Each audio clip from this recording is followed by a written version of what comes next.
الشعور ان انت خلاص ما عادش بجد همك مين وصل مين ما وصلش، مين حقق مين عمل، مالكش دعوة بأي حد، وبركز بس على حياتك والحاجات بالظبط انت عايز تعملها. وبقيت بتحب الناس التانية تنجح حتى أسرع منك عادي، وبتساهم في نجاح الشخص التاني ده. شعور يستاهل انت تتعب عشانه كل يوم. الحركة بتجيب وضوح. وإجابتي لأ، أنا مش بعمل حاجة تقربني النسخة ديت، لأ. طب أنا المفروض أقف هنا بقى، أشوف أنا المفروض أكون بعمل إيه دلوقتي توصلني للنسخة دي، حتى لو حاجة بسيطة قد كده. محدش بيوصل متأخر ولا حد بيوصل بدري، كل شخص بيوصل في الميعاد المناسب ليه هو. هنعمل قهوة وهنتكلم في موضوع أعتقد حرفيا محدش فينا ما مرش بيه، وهو إحساس إن إحنا متأخرين عن كل حد في حياتنا عامة، أو كل حد بيشوفه حتى على السوشيال ميديا أو كده. فانتوا ممكن تعملوا كوبايه قهوه ويلا بينا. بما ان في شعور بان احنا متاخرين، وان احنا متاخرين عن كل الناس، والناس كلها وصلت اللي هي عايزاه ما عدا احنا، اللي اشتغل واللي حقق الحاجه اللي هو عايزها، واللي جاب عربيه، واللي اتجوز، واللي خلف، وكل الكلام ده. فالشعور اللي بيجي ان احنا متاخرين عن كل الناس ديت، ان احنا بنقارن نفسنا بكل الناس دي. فالفكره بقى ان احنا بنقارن مش في شعور التأخير. هفهمكم، المقارنة دي من أسوأ الحاجات اللي الإنسان ممكن حرفيا يعملها في نفسه. بتخليه يحس ان هو ولا اي حاجه، ولا اي حاجه بجد. عشان احنا عامه لما نيجي نقارن نفسنا، بنقارن نفسنا بالحاجه اللي ناقصه عندنا وموجوده عند حد تاني، او الحاجه اللي الشخص التاني خلاص هو وصل لها وحققها، واحنا لسه بنسعى عشان نحققها. فبتبقى النتيجه مش عادله تماما. ما ينفعش نقارن بدايتنا بخلاص نتيجه الشخص التاني، او الحاجه اللي الشخص التاني وصل لها. احنا ما نعرفش بجد، وخاصه السوشيال ميديا، احنا ما نعرفش الناس دي مرت بايه عشان يوصلوا اللي هم وصلوا لها دي. الناس ما شاركت نجاحها، بس ما شاركتش كل اليأس والاحباط اللي مروا بيه. ما شفناش كميه الوقت اللي اخدوه وكميه الحاجات اللي مروا بيها عشان يوصلوا للحاجه دي. فاحنا على اي اساس نيجي نقارن نفسنا، وان احنا لسه بنبتدي في حاجه معينه، او بنحاول نعمل حاجه معينه بشخص خلاص حققها؟ يعني دي حاجة غير قابلة للقياس عامة يعني. فأي شخص لسه لحد الآن بجد بيقارن نفسه بأي حد تاني، فهو بيدمر نفسه. هو مش واخد باله إن هو دي حاجة خطر جدا ما ينفعش نعملها، لأن مش هتعمل أي تقدم غير إن هو نفسيتنا تبوظ يعني. فالمرة الجاية اللي نحس فيها إن إحنا بدأنا نقارن نفسنا، بدأنا نحس إن إحنا والله متأخرين، الناس كلها وصلت وإحنا لسه ما وصلتش. الشخص صاحبي مثلا والله اشتغل وتوظف في شركة كويسة جدا، أو فتح مشروع كويس جدا، وأنا لسه متخرج وقاعد في مكاني. لأ، إحنا محتاجين نفكر بطريقة غير إن إحنا الشخص ده وصل وأنا لسه. أنا محتاجة أفكر أنا المفروض دلوقتي أعمل إيه عشان أوصل للحاجة الفلانية اللي أنا عايزاها دي. طب الشخص ده عشان يوصل للحاجة دي هو عمل، ما وصلهاش ما وصلهاش بالفهلوه يعني، ما وصلهاش بالصدفه، لا هو اشتغل عشان خاطر يوصل لحاجه زي كده. طيب انا محتاجه بقى اشتغل على ايه عشان اوصل للحاجه اللي انا عايزاها انا كمان؟ فنبدا نشوف وممكن نتعلم ممكن بدل ما نبقى ناخد المقارنه على انها شيء سيء جدا وان ما ينفعش نقارن نفسنا وكذا وكذا، لا، ناخد المقارنه ده نقارن هو عمل ايه ووصل الخطوات اللي عملها عشان يوصل للحاجه اللي هو عايزها. طيب انا بقى المفروض اعمل ايه عشان اوصل للحاجه دي؟ ممكن اتعلم منه. ممكن والله إيه، هشوف مثلا اخد واحد اتنين تلاته، ممكن اخد الطريقتين من اللي وصلت له، من اللي خلته يوصل للحاجه دي، عشان انا كمان اوصل للحاجه اللي انا عايزها. فنبدا هنا المقارنه تبقى مقارنه مفيده، وتعلمنا دروس ناخدها في حياتنا وتوصلنا اسرع كمان من حاجه في الحاجه اللي احنا عايزينها. ومش حاجه اسمها اسرع وجد، ومش حاجه اسمها ابطا، ومش حاجه اسمها متاخر، مش حاجه اسمها بدري. كل ده شخص بجد بي بي بيوصل في الميعاد المناسب ليه. دي الحاجه اللي انا مقتنعه بيها مليون في الميه. لما انا اكون شغاله على حاجه معينه، ومثلا حتى وفي الاهداف بتاعتي والله ان كمان كام شهر هعمل حاجه، هعمل نقطه، هوصل لحاجه معينه والحاجه دي تحصل. طب يعدي كام شهر او يعدي كام سنه والحاجه دي ما وصلتش، لسه ما جاتش الميعاد المناسب ليها. مش ده الميعاد المناسب ان تحصل فيه الحاجه اللي انا عايزاها دي. اكون مؤمنه بربنا، واثقه ان الحاجه دي هتيجي في الميعاد المناسب ليها، ان شاء الله بعد 10 سنين. ساعتها بقى لما تيجي بعد 10 سنين، فده الوقت اللي كان المفروض تيجي فيه، ده الوقت اللي انا المفروض احصل فيها الحاجه دي. لان ممكن لو الحاجه دي جات لي بدري وقت ما انا عايزاها، مش محتاجاها وقت ما انا عايزاها، لان ربنا دايما بيدينا الحاجه اللي احنا محتاجينها مش الحاجه اللي احنا عايزينها. فلما الحاجه دي تيجي وقت ما انا عايزاها بس، ممكن تضيع مننا، ممكن اخربها، لان ممكن ما يبقاش عندي الوعي الكامل ان انا يكون معايا الشيء ده دلوقتي. لا، انا محتاجه، ربنا هيعلمني دروس تانية في الحياة، محتاجة أتعلم دروس تانية، محتاجة بقى شخصية أقوى، محتاجة أخد خبرات معينة عشان يبقى عندي الحاجة المعينة دي. فمثلا احنا مثلا، هل حد بيسوق عربية من غير ما يتعلم السواقة؟ لا، ياخد فترة طويلة لحد ما يبقى مستعد انه يبقى مع عربية، عشان خلاص يبقى مع الرخصة بتاعته اللي من خلالها هيتعلم السواقة. هل كلنا يعني الناس ما تعلمش سواقة، بس هل كلهم بيتعلموا في نفس الوقت؟ لا. كل واحد بيبقى ليه الطريقه اللي بيتعلم بيها والوقت اللي بياخده عشان يتعلم بيه السواقه. في ناس بتتعلم بسرعه وفي ناس لا بتاخد وقتها اكتر، بس الاثنين في الاخر هيوصلوا لنفس الهدف ان هو هيسوقوا، بس كل شخص في وقت مختلف. كل شخص في وقت لما يكونوا خلاص هو بجد عارف يعمل الحاجه دي وبجد يستحق يبقى معاه العربيه اللي هيسوقها دي عشان يعرف يسوقها. ده مثال بسيط قوي ينطبق على كذا حاجه كمان في حياتنا، مش بس النقطه دي يعني. عندنا شجر التين، فالتين بجد اللي بيبقى على الشجره بيبقى خطير جدا عن اللي احنا بنشتريه من بره. تحفه. اتفضلوا. طبعا الحته اللي تحت دي متشاله، بس الالوان بتاعه التين بجد خطيره. انا بعد هستغسلها لكم واوريها لكم من جوه. سبحان الله سبحان الله، الحاجات دي لما باجي امسكها واقعد ادق في كميه التفاصيل اللي فيها، سبحان الخالق، بجد بتبقى الوانها اقوى من كده كمان من جوه. القهوه فارت. ينفع كده اخدتوني في الكلام والقهوه فارت، بس مش مشكله هنصبها برضه يعني. ما فارتش كلها. خطيره. شموا. تعالوا بقى نكمل نقتل الرغي ده كله فوق. نبينا. فاول حاجه عشان نبطل نحس ان احنا متاخرين هي ان احنا نبطل نقارن نفسنا. وخلينا متفقين زي ما قلت لكم ان احنا بنقارن نفسنا بنجاحات الناس التانية، بنقارن بداياتنا بنجاحات الناس التانية. ليه؟ انا اول ما فتحت البراند من يجي هنقرب على سنتين اهوت، يعني اخر السنه دي هيبقى خلاص كملنا سنتين فيه. فكنت بقارن لسه من اول شهر، لسه ببدا بقول بسم الله وببدا بقى عشان اسوق واعمل الدنيا، بقارن اللي انا بعمله دلوقتي بشخص بقاله 10 سنين موجود في السوق بيعمله.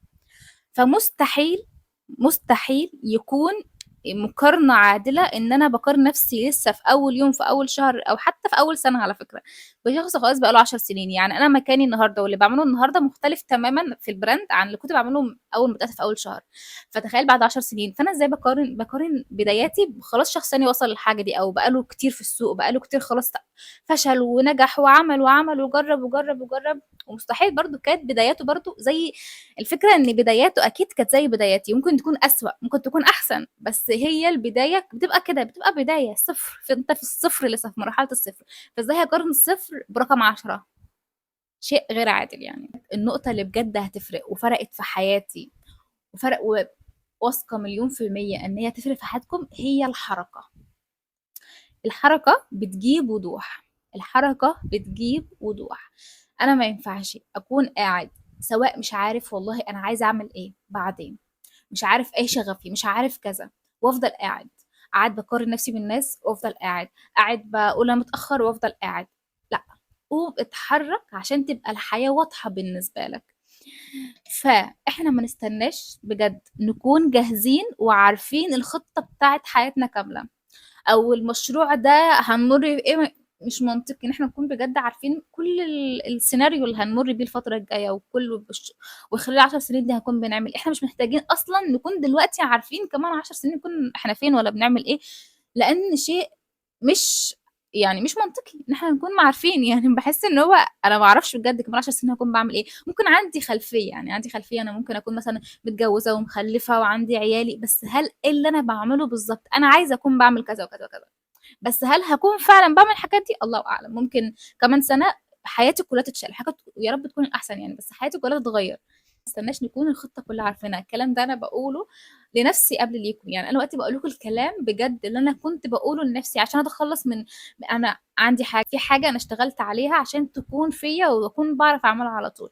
هي ان انا ابدا اشوف مشكله عندي، زي الشعور ان انا متاخره، زي شعور ان انا بقارن نفسي، زي شعور ان غيره من حد معين. اشوف الشعور ده امسكه واشوف كل حاجه محيطه بيه وليه انا حاسه بالشعور ده وازاي اتغلب على الشعور ده لحد ما يبقاش عندي. اول حاجه كنت مسكتها وانا في الجامعه هي شعور المقارنه. بقارن نفسي بزمايلي في الجامعه، احنا كنا كليه عمليه فكلنا عندنا المهارات بتاعه الرسم ومش عارفه ايه وكده. فطبيعي غصب عنك، لان حتى في التقييم يعني في التصحيح والتقييم بيتم مقارنتك بمشاريع شخص ويشوف مين اللي هيجيب درجه اعلى من التاني وهكذا. فدي برضو مقارنه، واحنا صغيرين بنتقارن لحد ما نكبر بكل الناس حوالينا يعني. فكبرنا واحنا بنقارن نفسنا بكل الناس حوالينا. فعشان نتغلب بقى ونكسر الدايره دي هي لازم نقف مع نفسنا وقفه ونمسك زمام الامور ونشوف ليه انا بقارن نفسي بكذا. فابدا والله العظيم انا فاكره الايام دي بالظبط كويس. انا كنت باخده كل شعور انا بحس بيه وليه حسيت بالشعور ده في اللحظه دي وازاي لا المفروض ما احسش بده واروح محوله الشعور الغيره بشعور حب، حب للشخص اللي جاب اعلى مني. بجد ربنا يبارك لك، وفي دماغي بقى الكلام ده، ربنا يبارك له وعايزه اكون زيه واحسن منه كمان، بس من غير ما احس بالغيره والحقد منه، وان انا ازاي هو وليه هو ومش عارف ايه، طب والله ده في ظلم، ده في ظلم في التحكيم، مش عارفه ايه. فاكون مبسوطه ان زميلتي دي والله جابت اعلى مني، هي شاطره جدا وتستحق ان هي جت تجيب اعلى مني. طب انا بقى المفروض اعمل ايه؟ طيب هي جت اعلى مني وانا جبت درجه اقل، طب انا ليه جبت الدرجه الاقل دي؟ طب خلاص تعالى بقى نشتغل على نفسنا اكتر. فابدا احول شعور ان انا اكون بقارن نفسي بيها او حاقده عليها او بغير منها، ده كله شعور انساني. لما حد يحس بكده ما تفكرش انسان وحش، لا، نتغلب على الشعور ده. فاحس بشعور غيره منها عشان هي والله جابت اعلى مني، وعشان هي مش عارفه كذا وكذا وكذا، او اي حد بقى. لأ، آخُد الشعور ده وأحوّله لشعور حُب ليها. طبعًا ده كلّه بجد بييجي بالشغل على أفكارك وعلى قلبك في نفس الوقت. ف شعور حُب إن هي والله برافو عليها بجد شطورة كذا، كذا، كذا. طيب أنا بقى المفروض أعمل إيه؟ وأحوّل التركيز على نفسي وأتعلّم منها وأتعلّم منّه وهكذا. فأنتم شايفين حوّلنا بجد الدنيا من إن هي مقارنة وغيرة أو حقد أو هكذا لشعور حُب وتعليم، فاتطوّرنا وبقينا بيئة أحسن.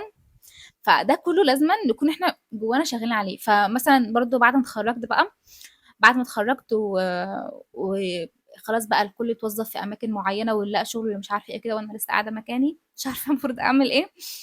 بدات برضو اخد نفس الشعور ده وابدا احلله واشوف انا المفروض دلوقتي اكون بعمل ايه. هل انا واسال نفسي كده، هل انا دلوقتي اقرب للحاجه اللي انا عايزاها ولا لا؟ طيب اقرب، لو انت سالت نفسك السؤال ده، والله انا دلوقتي انا عايزه اوصل لحاجه معينه، او مش لازم ان نكون عارفين بالظبط، بس انا عايزه اوصل لنسخه معينه من حياتي تكون عايشه حياه احسن، حياه مرتاحه مرتاحه في كل احوالها. طيب هل انا اقرب للنسخه دي ولا لا؟ نعم انا اقرب ليها، ايوه انا اقرب فعلا للنسخه دي. فساعتها حتى لو حاجه بسيطه قوي، فساعتها انا ماشيه في الطريق الصح. طب لو اجابتي لا، انا مش بعمل حاجه تقربني للنسخه ديت، لا، طب أنا المفروض اقف هنا بقى، اشوف انا المفروض اكون بعمل ايه دلوقتي توصلني للنسخه دي، حتى لو حاجه بسيطه قد كده. ما نحسش بقى ان لا اتاخرت ومش عارفه ايه، مفيش حاجه اسمها كده. لا، انا اشوف ايه اللي انا المفروض اعمله دلوقتي تقربني للحاجه اللي انا عايزه اوصل لها، خطوات بسيطه. اما خلاص اشتغلنا على عقليه ال عارفين، مش عارفه انتوا قراتم كتاب العادات السبع للناس الاكثر فعاليه؟ كتاب تحفه جدا وهو قديم، يعني الناس كلها اتكلمت عنه، لو ما قراتوش روحوا اقرأوه. انا قرات صراحه الكتابين بتوع المراهقين وبتوع الكبار. في مبدأ فيهم مهم جدا، وبحس ان ده صعب، يعني من اهم المبادئ لازم نشتغل عليها، وهي صعبة في طبيعتنا كبشرية كبشر، ان احنا نكون نحب ان احنا نكون ناجحين والمنافس بتاعي كمان يكون ناجح. فاهمين؟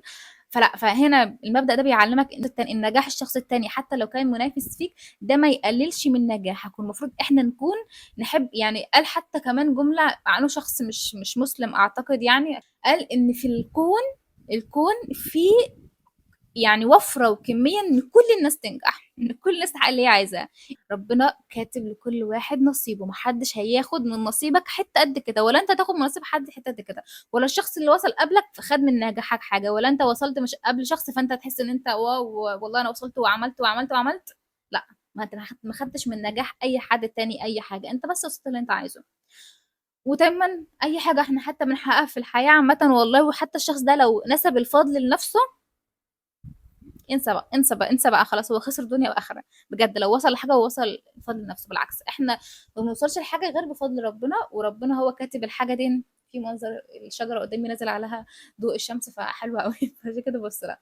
المهم يعني ان ايه، ربنا، انا نسيت.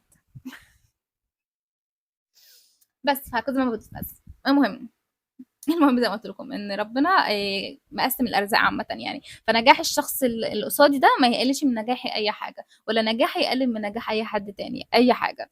فربنا طبعا سبحانه وتعالى موزع الارزاق زي ما قلت لكم حسب كل شخص واحتياجاته في الوقت الحالي. انت محتاج دلوقتي تجيب عربيه وحاسس انك محتاج قوي عربيه ولسه مش عارف والدنيا مش متيسره انك تجيب عربيه، ده مثل يعني. فانت مش دلوقتي حالا انت مش مستعد يكون معاك عربيه. عايزه اتجوز دلوقتي وبجد هموت على الجواز، وعايز خلاص بقى الاقي شريك حياتي ونتجوز ونعيش حياه مش عارفه ايه، ومش لسه ما لقيتش الشريك ده، لسه ما لقيتش الشخص اللي انت عايزه ده، لسه ما اتجوزت، لسه الدنيا دي مش متيسره. فأنت دلوقتي لسه مش مستعد تكون زوج مثلًا أو زوجة، مش مستعدة تكوني عايزة تخلّفي دلوقتي، مش مستعدة دلوقتي وما جالكيش دلوقتي رزق اللي هو الأولاد أو كده. دلوقتي أنتِ مش مستعدة لسه إنِّك تبقي أم، لسه ما بقيتيش مستعدة إن أنتِ تبقى بحجم مسؤولية الأمومة عامةً. طبعًا دي باحس إن دي أكبر دور ممكن أي إنسان ياخده سواء أب أو أم، دور في الحياة. فلسه أنتِ مش مستعدة تكوني في الدور ده. هكذا ينطبق عليَّ حاجة، فلوس معيّنة، شغل، وظيفة معيّنة باحلم بيها ونفسي فيها ولسه ما جاتليش. أنا لسه في الوقت الحالي ما عنديش الاستعداد إن أنا أكون ممكن لو اتوظّفت أترفض ويبقى سمعتي زي الزفت. فلأ، أنا كل حاجة هتوصل لي في الوقت المناسب ليّا، والوقت اللي أنا فعلًا أكون محتاجاه وقد الحاجة دي. ربنا مش بيدّي العبد غير لو الحاجة دي تكون هو قد مسؤولية نفسه فيها. أتمنى تكون الدنيا واضحة، لإن أنا عارفة الإحساس ده قد إيه تقيل، الإحساس ده قد إيه صعب، لإن أنا عِشت فيه فترة طويلة جدًا، وكنت يعني لأ، لأ، إحساس صعب جدًا، جدًا. فالحمد لله بفضل ربنا الحمد لله اكتسبت الصفة دي. حتى لازمًا تكون بجد في كل شخص بيتفرّج في الصفة دي. أنا مش باقول لكم إن أنا قشطة واو لأ، أنا باقول لكم الحاجة اللي اشتغلت عليها عشان أتخطى بس الجزئية دي. حتّة المقارنة لمّا بدأت أقارن نفسي بأي حد حواليّا أو أحس بالغيرة، لو يعني الوضوح بالنسبة لنا وإن إحنا نكون شفافين مع نفسنا وصريحين بالعيوب اللي فينا مع نفسنا عشان نلحق، عشان نعرف نغيّرها. يعني دي نعمة كبيرة جدًا عند ربنا، نعمة كبيرة جدًا لازم نكون شاكرين ليها وحامدين ليها ربنا، إن إحنا اكتشفنا إن إحنا فينا النقطة دي، فلازم نغيّرها. دي نعمة كبيرة جدًا. فامسكوا بقى كل حاجة كده، في أي صفة حتى بقى، يعني مش بس صفتين المقارنة أو إن أنا حاسة متأخر أو الغيرة أو كده، أي صفة بابدأ أمسكها، أعرف أسبابها، أعرف إزاي أحلها وأشتغل بجد، أشتغل بجد. في كل لحظة أحس فيها بالغيرة من حد، في كل لحظة أحس فيها أنا متأخر، في كل لحظة أحس فيها إني حاقد على شخص معين. في كل أي صفة من الصفات البشرية اللي فينا اللي ساعات الشيطان بيغلبنا في تفكيره فيها، لأن إحنا مش عايشين لوحدنا، الشيطان عايش معانا بجد. بيحاول يحول كل لحظة في حياتنا الحلوة للحظة بائسة، ويحاول يزود البؤس بؤس. فاحنا نحط دايما في دماغنا ان بجد جزء من تفكيرنا في شخص تاني، في حاجة شريرة جدا قاعدة في راسنا فيها. حتى ممكن تكون بتحقق نجاحات وحاجات ومش واخد بالك اساسا، بس الشيطان موهم لك ان انت انسان فاشل بجد. فلازم نكون حاطين في دماغنا الحته دي ان في شخص تاني، مش شخص بقى، في شيطان تاني قاعد جوانا هنا. فلو احنا ما عرفناش نتغلب عليه على قد ما نقدر بالاستعانه بربنا والشغل على نفسنا في الصفات دي، هنتبهدل في الحياه، هنتبهدل في الحياه بجد، احنا مش خالدين فيها. جزء تاني افتكرت اقوله لكم، زي ما قلت لكم ان احنا، سوري لو بتكلم كتير بس اقول لكم حاجه، دي اخر حاجه نتكلم في الحياه. قلت لكم ان احنا لينا روايه، نتخيل ان ده الكتاب بتاعنا، ده الروايه بتاعه حياتنا، تمام. في الحياه كل شخص له المحطات اللي هيقف فيها، كل صفحه ليها الحكايه بتاعتها، وليها كل المحطات اللي احنا مرينا بيها وكل حاجه حرفيا كل ثانيه في حياتنا مكتوبه في حياتنا فيها. قدام يوم من الايام بقى لما نروح عند ربنا ان شاء الله هنمسك الكتاب ده. فانا عايز وقتها بقى اقرا ايه في الكتاب ده. ده طبعا موجود ومكتوب وكل حاجه مكتوبه ومتيسره وكل حاجه معموله، بس احنا زي ما قلت لكم كلنا القرارات اللي احنا بناخدها والاختيارات اللي ربنا بيحط لنا احنا بنختار. فعلى حسب اختيارنا هيكون موجود هنا. هو احنا بنقرا الكتاب عايزين نشوف فيه ايه؟ طبيعي هيكون في ذنوب، دي حاجه، احنا بشر. طيب بعد الذنوب دي مثلا ايه اللي حصل؟ يعني ايه القرار؟ توبنا ربنا فهنكتب هيكون مكتوب التوبه. طيب كل شعور غيرة أنا غيرته، كل شعور، كل صبر أنا صبرته، كل لحظة اشتغلت فيها على نفسي عشان أكون إنسان أحسن تكون مكتوبة في الكتاب ده. فلازم أنا أكون حاطط في دماغي إن أنا عندي كتاب، عندي رواية عند ربنا فوق، في يوم من الأيام هنمسكها وهنقرأها. أنا عايزة أكون هل هيكون كل الكتاب بس انا قاعد في مكاني وحاسس ان الدنيا الناس كلها وصلت والناس كلها عملت والناس كلها انا قاعد في مكاني ما بحققش حاجه؟ ولا هيكون في انا كل يوم كنت باخد قرارات تخليني اقرب نسخه للانسان المسلم اللي ربنا جعله خليفه في الحياه؟ فانت نشتغل الحاجات دي كلها. طبعا بحس ان كلامي كده مش مرتب، بس بجد انت نشتغل الحاجات دي كلها. إيه، احنا مش مخلدين هنا، مش مخلدين هنا. فاي شعور احنا بنحس بيه لازم نكون نشتغل عليه، لان هتتجازوا على فكرة. يعني أنا باقول لكم لمّا أنا كنت باعمل كذا وكذا وكذا وصبرت كذا، أنا هالاقي ده كلّه في كتابي، ويا رب أكون باتجازى عليه، يا رب أكون ربنا كاتبها لي في ميزان حسناتي، يا رب يكون الكلام اللي باقوله لكم ده في ميزان حسناتي، حُبّي ليك وحُبّي لأي حد باقول له أي كلمة مهمًا كان بجد بتكون طالعة من قلبي، عشان أنا عايزة الناس دي بجد تكون ناس كويسة. شعوري إن أنا كبحت شعور الغيرة، شعور المقارنة، شعور الحقد من أي شخص باحسّه منافس ليّا، لمّا أكون مسكت الشعور ده ونيّمته وأقول لأ، أنا مش لازم أحس بالإحساس ده، الشخص ده يفوز وينجح في حياته، ربنا يكتب له أحسن منّي كمان، وأنا يكون الحلو ليّا أحسن ليّا بالأحسن ليّا أنا في حياتي، ما ينفعش نكون بنقارن نفسنا بناس تانية، شوفي ناس تانية نحب لها النجاح، نحب لها تكون أحسن ناس في الدنيا، وإحنا كمان نكون أحسن ناس في الدنيا يعني. كل شخص ليه حكايته، كل شخص ليه روايته، كل شخص ليه الحاجة الخاصة بيه، أنا ما ينفعش أشبه نفسي بحد، كل شخص ليه الرواية بتاعته المختلفة، اللي هتكون مكتوب فيها كل حاجة شخصيته هو، مش هنقرأ كتاب، مش هنقرأ رواية حد تاني.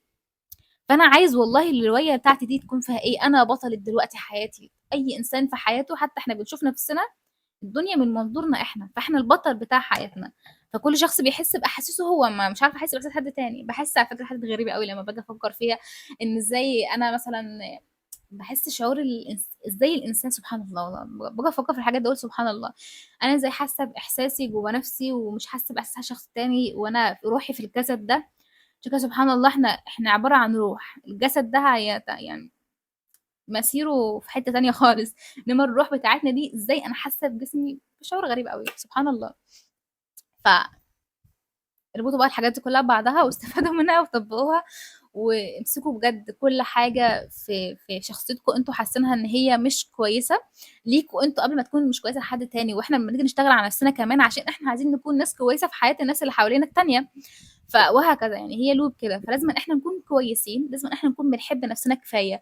وعلى فكرة برضو عدم مقارنتك وعدم احساسك بالبؤس ناحية اي حد تاني او انك متأخر او انك كذا كذا كذا ده دليل على حبك لنفسك، انك ما تقارنش نفسك بحد تاني وصل لحاجة تانية، مقارنة سيئة، مقارنة فيها غيرة، مقارنة فيها كذا، ده علامات من علامات نضجك وحبك لنفسك. انت لو بتحب نفسك كفاية وانت لو بتحب نفسك كفاية والله يعني الدنيا دي تتشقلب تقوم تعمل، انا مش شايفة غير الحاجة اللي عايزة اوصل لها، ولو هقدر اساعد حد تاني بحاجة انا هساعده، ما عنديش مشكلة. انا بحب نفسي كفاية، عارفة طريقي، عارفة انا عايزة ايه، عارفة ان ربنا كاتب لي الخير في كل خطوة باخدها، عارفة ان ربنا حاطط لي كل الخير وكل حاجة انا محتاجاها هتجيلي في الوقت المناسب، وكل حاجة انا عايزاها هتحصل لي في الوقت المناسب. فانا ساعتها هكون مطمنه انا متصله بربنا، ربنا واثقه ثقه كبيره قوي قوي اكتر من اي حد ممكن اتخيلها بربنا، ان كل حاجه كل لحظه في حياتي انا بقضيها ربنا كاتبها لي وكاتب لي انا توصلني لحاجه تانية، حصلت لي ابتلاء معين، حصل لي شعور معين، انا ربنا بيجهزني لحاجه تانية لو اشتغلت على نفسي صح. فالشعور ده هيخليكم تحبوا نفسكم قوي، تحبوا ربنا قوي، فتبقوا بجد مش هاممكم اللي يوصل يوصل واللي يعمل يعمل، انا مركز، انا باصص في حياتي، انا باصص في الخطوات اللي هاخدها كل يوم، انا عارف انا عايز اعمل ايه كل يوم، حتى بجد لو انا في اللحظه دي انا مش عارف بس باخد خطوات زي ما قلت لكم، الحركه بتجيب وضوح، عايزه ابدا في حاجه معينه تمام، انا مش عارف هل الحاجه دي هنجح فيها ولا لا، لما تتحرك وتعملها هتعرف انت ناجح فيها ولا لا، عادي ممكن تكون فشلت فيها فهتسيبها، بدل ما انت قاعد مكانك وعمال تفكر بس، طب ممكن تنجح فيها فهتبقى سبب في تغيير حياتك. كذا في كل حاجة، هكذا في كل حاجة، لازم انا اكون باخد حركة، باخد اكشن، لازم أنا اعمل اي حاجة، زي ما قلت لكم حتى لما نيجي نخطط مع بعض نعمل تخطيط للاسبوع والكلام ده، التخطيط ده مش هيمشي نفسه بنفسه، انا لازم اخد حركة عشان ابدا اخطط الحاجات اللي كتبتها بس. فالحركة بتجيب وضوح، دي أمثل حاجة بجد ممكن أعملها. لو بدأت البراند أنا ما كنتش عارفة البراند ده هينجح ولا لأ، أنا ما كانش عندي والله العظيم أصلا أنا أصلا ما كنتش أعرف حاجة، أنا ما كنتش أعرف حاجة في البيزنس، ما كنتش عارفة إزاي تدير مشروع، ما كنتش عندي أي خبرة في أي حاجة ولا أي حاجة، بس بدأت. أي نعم بدايتي كانت بطريقة عشوائية جدا، بس بحمد ربنا عليها لأن لولا البداية العشوائية أنا ممكن ما كنتش أبدأ اي حاجه بقى هنا على اليوتيوب مثلا، والله العظيم برضو انا بقى كنت بدات يوتيوب عشان بس خاطر اكسر حاجه خوف عندي معين، فكنت لازم ابدا يوتيوب عشان ابقى شخصيه خلاص انا عندي مثلا رهاب اجتماعي، عندي مثلا مش عارفه كذا، عندي كذا، عندي شعور ان انا بتحرج قوي من الحاجات دي، فلا مش عارفه اتكلم، مش عارفه اعمل ايه، فلا هنجيب الكاميرا ونقعد قدامنا وهنتكلم وهنغلط وهنتعلم. انا مثلا كان عندي شعور ان ازاي هصور قدام حد، خرجت بره وقعدت وفتحت الكاميرا وقعدت اتكلم قدام كل الناس عادي جدا، بس خطوة جاية بقى نطلع بقى ايفنتات ونتكلم قدام البتاع ده أصعب حاجة أعتقد، بس إن شاء الله يوما ما نعملها وهوريكم، وأكون إن شاء الله بأديها كمان بطريقة أحسن مما أنا متوقعة. فكل حاجة عندنا إحنا بنشتغل عليها، الحياة مش هتشتغل لوحدها. إحنا لازمًا اللي ناخد الأكشن لكل حاجة في حياتنا، ناخد الخطوة ونتحرك لاتجاه كل حاجة إحنا عايزينها بدل ما نفضل قاعدين. أنا عندي مشكلة مع الناس اللي بتفضل قاعدة مكانها وعمّالة بس تقول أنا عايزة أعمل، مساحة التليفون كانت خلصت، فعلى ما فضيت شوية مساحة ورجعت لكم تاني. بس أعمل إيه يعني، بجد باحبكم وباقول لكم الكلام ده كله من كل قلبي، عشان أنا مرّيت بالشعور ده واشتغلت عليه كتير جدًا، وكان مُتعب أوي، أوي بصراحة، مش هاكدب عليكم، وهياخد وقت كبير أوي لو أنتم بتعانوا من حاجة زي كده، هياخد وقت على لمّا تبدأوا تستوعبوا وبجد فكركم يتغيّر، بس بجد يستاهل. الشعور إن أنت خلاص ما عادش بجد هَمّك مين وصل، مين ما وصلش، مين حقق، مين عمل، ما لكش دعوة بأي حد، وباركّز بس على حياتك والحاجات بالضبط أنت عايز تعملها، وبقيت بتحب الناس التانية تنجح حتى أسرع منك عادي، وبتساهم في نجاح الشخص التاني ده، شعور يستاهل أنت تتعب عشانه كل يوم، تتعب عشان توصل للشعور ده كل يوم.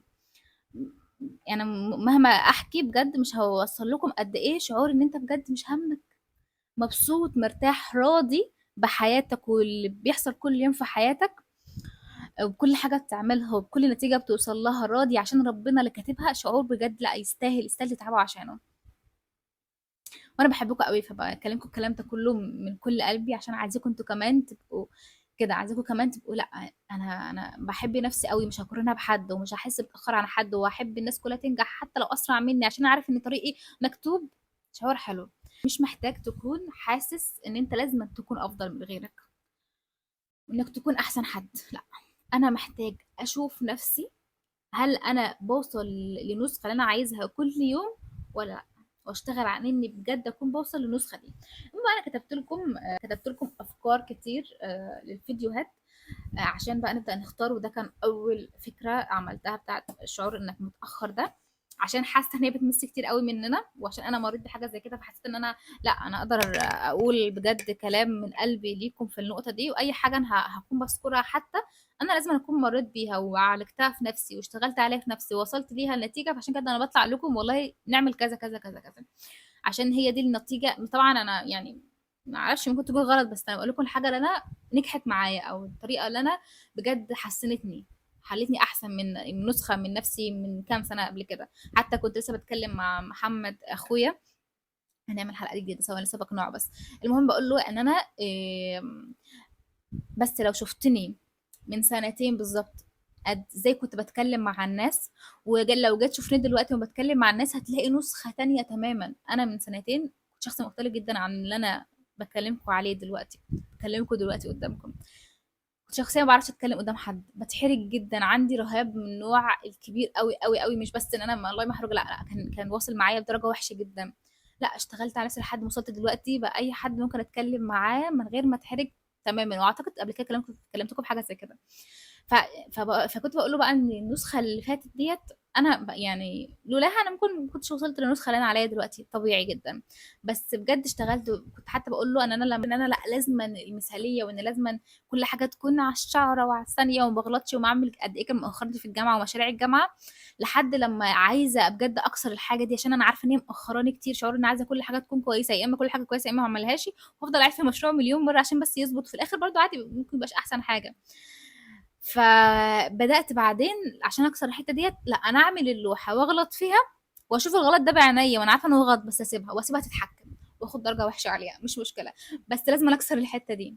ف فأي حاجة عملتها جِه بإن أنا كسرت حاجة، فاهمين أي حاجة؟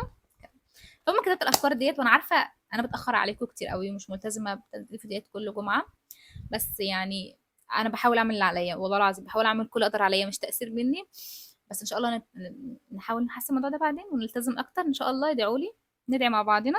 بس فاشوفكم إن شاء الله في الفيديو الجاي، باتمنى تكونوا استفدتوا من الفيديو ده وبجد. والناس إيه أخبار ال12 أسبوع؟